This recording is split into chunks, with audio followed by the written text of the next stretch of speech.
Hello and welcome to Do It Yourself channel. Today I will show you where to find the option and how to turn off keyboard sounds in Samsung Galaxy S24 Plus phone. Where to look for our keyboard options? First, we need to go to Settings.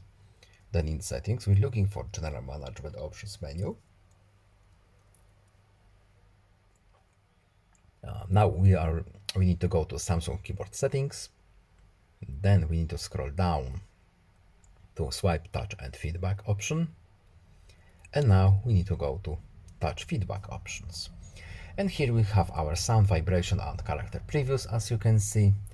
And these are simple on-off switches, so we can pretty much pick and choose whatever we want from here.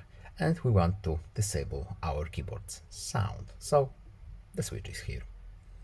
And that's all. I hope this video is helpful to you. Please leave a like and subscribe. Have a nice day and see you in the next video.